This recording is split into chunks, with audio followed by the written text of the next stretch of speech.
Chapitre 22. La crue. Une distance de 150 milles sépare le fort Indépendance des rivages de l'Atlantique.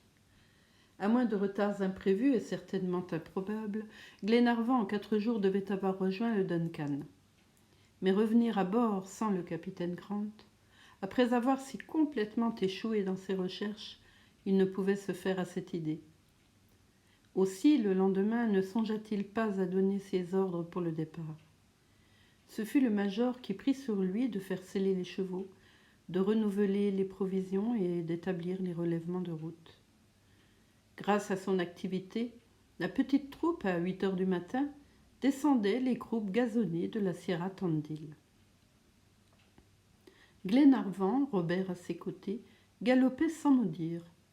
Son caractère audacieux et résolu ne lui permettait pas d'accepter cet insuccès d'une âme tranquille.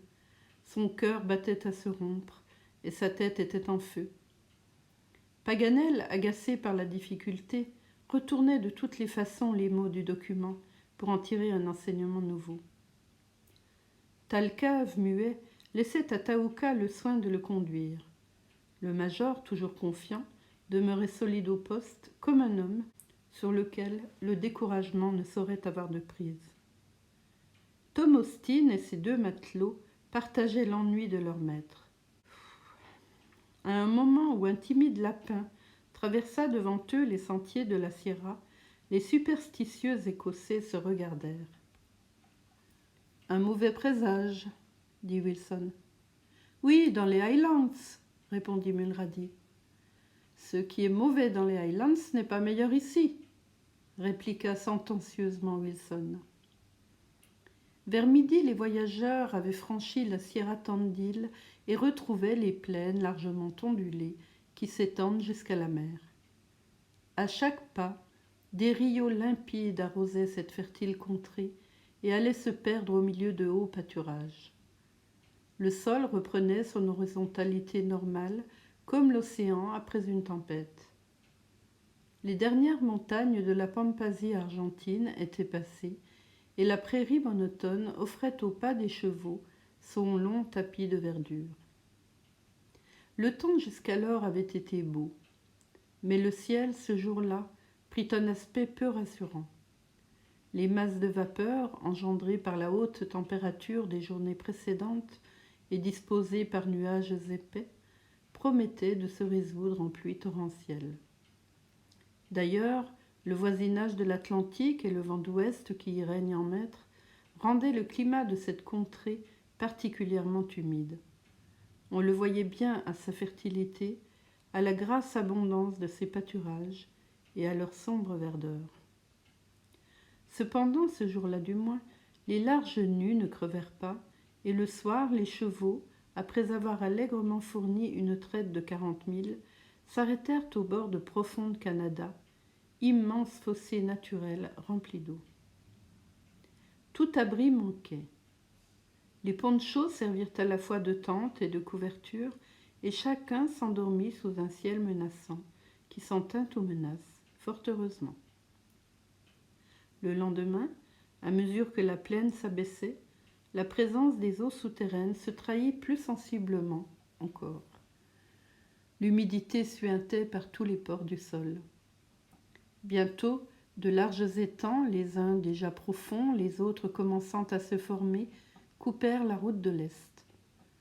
Tant qu'il ne s'agit que de lagunas, amas d'eau bien circonscrits et libres de plantes aquatiques, les chevaux purent aisément s'en tirer.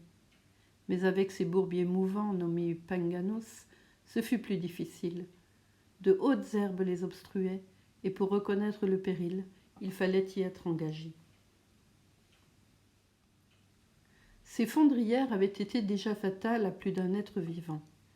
En effet, Robert, qui s'était porté en avant d'un demi-mille, revint au galop et s'écria « Monsieur Paganel, une forêt de cornes !»« Quoi ?» répondit le savant. « Tu as trouvé une forêt de cornes ?»« Oui, tout au moins un taillis. »« Un taillis, mais tu rêves, mon garçon, répliqua Paganel en haussant les épaules. « Je ne rêve pas, reprit Robert, et vous verrez vous-même. Voilà un singulier pays. On y sème des cornes et elles poussent comme du blé. Je voudrais bien en avoir de la graine. » « Mais il parle sérieusement, dit le major. Oui, monsieur le major, vous allez bien voir. Robert ne s'était pas trompé, et bientôt on se trouva devant un immense champ de cornes, régulièrement planté, qui s'étendait à perte de vue. C'était un véritable taillis, bas et serré, mais étrange. Eh bien, dit Robert, voilà qui est particulier, répondit Paganel en se tournant vers l'Indien et l'interrogeant. Les cornes sortent de terre, dit Thalcave, mais les bœufs sont dessous. Quoi, s'écria Paganel, il y a là tout un troupeau enlisé dans cette boue? Oui, fit le Patagon. En effet, un immense troupeau avait trouvé la mort sous ce sol ébranlé par sa course. Des centaines de bœufs venaient de périr ainsi côte à côte, étouffés dans la vaste fondrière. Ce fait, qui se produit quelquefois dans la plaine argentine, ne pouvait être ignoré de l'Indien, et c'était un avertissement dont il convenait de tenir compte. On tourna l'immense hécatombe qui eût satisfait les dieux les plus exigeants de l'Antiquité, et 1 heure après, le champ de cornes restait à 2 milles en arrière. Thalcave observait avec une certaine anxiété cet état de choses qui ne lui semblait pas ordinaire. Il s'arrêtait souvent et se dressait sur ses étriers. Sa grande taille lui permettait d'embrasser du regard un vaste horizon. Mais, n'apercevant rien qui pût l'éclairer, il reprenait bientôt sa marche interrompue. 1 mille plus loin, il s'arrêtait encore, puis, s'écartant de la ligne suivie, il faisait une pointe de quelques milles, tantôt au nord, tantôt au sud, et revenait prendre la tête de la troupe sans dire ni ce qu'il espérait, ni ce qu'il craignait. Ce manège, maintes fois répété, intrigua Paganel et inquiéta Glenarvan. Le savant fut donc invité à interroger l'Indien, ce qu'il fit aussitôt. Thalcave lui répondit qu'il s'étonnait de voir la plaine imprégnée d'eau. Jamais, à sa connaissance, et depuis qu'il exerçait le métier de guide, ses pieds n'avaient foulé un sol si détrempé. Même à la saison des grandes pluies, la campagne argentine offrait toujours des passes praticables. Mais à quoi attribuer cette humidité croissante demanda Paganel. Je ne sais, répondit l'Indien. Et quand je le saurai? Est-ce que les rios des Sierras grossis par les pluies ne débordent jamais? Quelquefois. Et maintenant peut-être. Peut-être, dit Thalcave. Paganel dut se contenter de cette demi-réponse, et il fit connaître à Glenarvan le résultat de sa conversation. Et que conseille Thalcave? Dit Glenarvan. Qu'y a-t-il à faire? Demanda Paganel au Patagon. Marchez vite, répondit l'Indien. Conseil plus facile à donner qu'à suivre. Les chevaux se fatiguaient promptement à fouler un sol qui fuyait sous eux, la dépression s'accusait de plus en plus, et cette partie de la plaine pouvait être assimilée à un immense bas-fond où les eaux envahissantes devaient rapidement s'accumuler.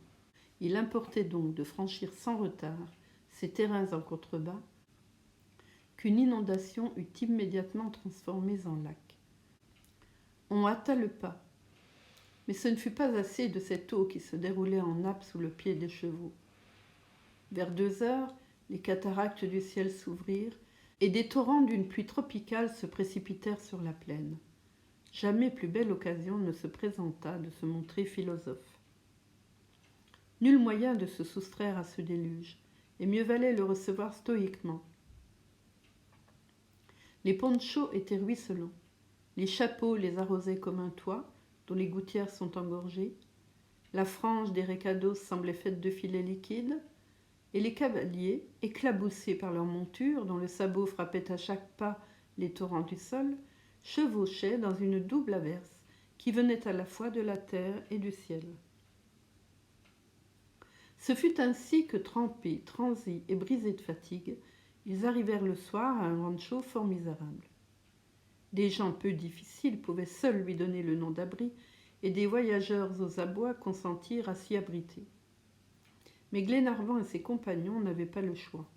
Ils se blottirent donc dans cette cahute abandonnée, dont n'aurait pas voulu un pauvre Indien des Pampas. Un mauvais feu d'herbe qui donnait plus de fumée que de chaleur fut allumé, non sans peine. Les rafales de pluie faisaient rage au dehors, et à travers le chaume pourri suintaient de larges gouttes. Si le foyer ne s'éteignit pas 20 fois, c'est que 20 fois Mulrady et Wilson luttèrent contre l'envahissement de l'eau. Le souper, très médiocre et peu réconfortant, fut assez triste. L'appétit manquait. Seul le major fit honneur aux charquis humides et ne perdit pas un coup de dent. L'impassible Mac Nabbs était supérieur aux événements. Quant à Paganel, en sa qualité de Français, il essaya de plaisanter, mais cela ne prit pas.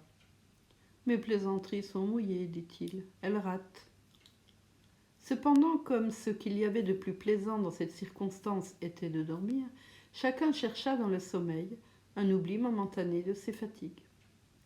La nuit fut mauvaise. Les ais du rancho craquaient à se rompre. Il s'inclinait sous les poussées du vent et menaçait de s'en aller à chaque rafale. Les malheureux chevaux gémissaient au dehors, exposés à toute l'inclémence du ciel, et leur maître ne souffrait pas moins dans leur méchante cahute. Cependant, le sommeil finit par l'emporter. Robert le premier, fermant les yeux, laissa reposer sa tête sur l'épaule de Lord Glenarvan, et bientôt tous les hôtes du rancho dormaient sous la garde de Dieu. Il paraît que Dieu fit bonne garde, car la nuit s'acheva sans accident. On se réveilla à l'appel de Thaouka, qui, toujours veillant, hennissait au dehors et frappait d'un sabot vigoureux le mur de la cahute. À défaut de Thalcave, il savait au besoin donner le signal du départ. On lui devait trop pour ne pas lui obéir, et l'on partit. La pluie avait diminué, mais le terrain étanche conservait l'eau versée. Sur son imperméable argile, les flaques, les marais, les étangs débordaient et formaient d'immenses banados d'une perfide profondeur. Paganel, consultant sa carte, pensa, non sans raison, que les Rio Grande et Vivarota, où se drainent habituellement les eaux de cette plaine, devaient s'être confondus dans un lit large de plusieurs milles. Une extrême vitesse de marche devint alors nécessaire. Il s'agissait du salut commun. Si l'inondation croissait, où trouver asile ? L'immense cercle tracé par l'horizon n'offrait pas un seul point culminant, et sur cette plaine horizontale, l'envahissement des eaux devait être rapide. Les chevaux furent donc poussés à fond de train. Thaouka tenait la tête, et mieux que certains amphibies aux puissantes nageoires, il méritait le nom de cheval marin, car il bondissait comme s'il eût été dans son élément naturel. Tout d'un coup, vers 10 heures du matin, Thaouka donna les signes d'une extrême agitation. Il se retournait fréquemment vers les planes immensités du sud. Ses hennissements se prolongeaient. Ses naseaux aspiraient fortement l'air vif. Il se cabrait avec violence. Thalcave, que ses bonds ne pouvaient désarçonner, ne le maintenait pas sans peine. L'écume de sa bouche se mélangeait de sang sous l'action du mors vigoureusement serré, et cependant, l'ardent animal ne se calmait pas. Libre, son maître sentait bien qu'il se fût enfui vers le nord de toute la rapidité de ses jambes. « Qu'a donc Thaouka » demanda Paganel. « Est-il mordu par les sangsues si voraces des eaux argentines ?»« Non, répondit l'Indien. Il s'effraie donc de quelque danger ?»« Oui, il a senti le danger. Lequel ? Je ne sais. » Si l'œil ne révélait pas encore ce péril que devinait Thaouka, l'oreille du moins pouvait déjà s'en rendre compte. En effet, un murmure sourd, pareil au bruit d'une marée montante, se faisait entendre au-delà des limites de l'horizon. Le vent soufflait par rafales humides et chargées d'une poussière aqueuse. Les oiseaux, fuyant quelque phénomène inconnu, traversaient l'air à tire-d'aile. Les chevaux, immergés jusqu'à mi-jambe, ressentaient les premières poussées du courant. Bientôt, un bruit formidable, des beuglements, des hennissements, des bêlements retentirent à un demi-mille dans le sud, et d'immenses troupeaux apparurent, qui, se renversant, se relevant, se précipitant, mélange incohérent de bêtes effarées, fuyaient avec une effroyable rapidité. C'est à peine s'il fut possible de les distinguer au milieu des tourbillons liquides soulevés dans leur course. 100 baleines de la plus forte taille n'auraient pas refoulé avec plus de violence les flots de l'océan. « Anda, anda !» cria Thalcave d'une voix éclatante. « Qu'est-ce donc ?» dit Paganel. « La crue, répondit Thalcave en éperonnant son cheval qu'il lança dans la direction du nord. « L'inondation !» s'écria Paganel, et ses compagnons, lui en tête, volèrent sur les traces de Thaouka. Il était temps. En effet, à 5 milles vers le sud, un haut et large mascaret dévalait sur la campagne qui se changeait en océan. Les grandes herbes disparaissaient comme fauchées. Les touffes de mimosées, arrachées par le courant, dérivaient et formaient des îlots flottants. La masse liquide se débitait par nappes épaisses d'une irrésistible puissance. Il y avait évidemment eu rupture des barrancas des grands fleuves de la Pampasie, et peut-être les eaux du Colorado au nord et du Rio Negro au sud se réunissaient-elles alors dans un lit commun. La barre signalée par Thalcave arrivait avec la vitesse d'un cheval de course. Les voyageurs fuyaient devant elle comme une nuée chassée par un vent d'orage. Leurs yeux cherchaient en vain un lieu de refuge. Le ciel et l'eau se confondaient à l'horizon. Les chevaux, surexcités par le péril, s'emportaient dans un galop échevelé, et leurs cavaliers pouvaient à peine se tenir en selle. Glenarvan regardait souvent en arrière. « L'eau nous gagne, pensait-il. « Anda, anda !» criait Thalcave. Et l'on pressait encore les malheureuses bêtes. De leurs flancs labourés par l'éperon s'échappait un sang vif qui traçait sur l'eau de longs filets rouges. Ils trébuchaient dans les crevasses du sol, ils s'embarrassaient dans les herbes cachées, ils s'abattaient, on les relevait, ils s'abattaient encore, on les relevait toujours. Le niveau des eaux montait sensiblement. De longues ondulations annonçaient l'assaut de cette barre qui agitait à moins de 2000 sa tête écumante. Pendant un quart d'heure se prolongea cette lutte suprême contre le plus terrible des éléments. Les fugitifs n'avaient pu se rendre compte de la distance qu'ils venaient de parcourir, mais à en juger par la rapidité de leur course, elle devait être considérable. Cependant, les chevaux, noyés jusqu'au poitrail, n'avançaient plus qu'avec une extrême difficulté. Glenarvan, Paganel, Austin, tous se crurent perdus et voués à cette mort horrible des malheureux abandonnés en mer. Leurs montures commençaient à perdre le sol de la plaine, et 6 pieds d'eau suffisaient à les noyer. Il faut renoncer à peindre les poignantes angoisses de ces 8 hommes envahis par une marée montante.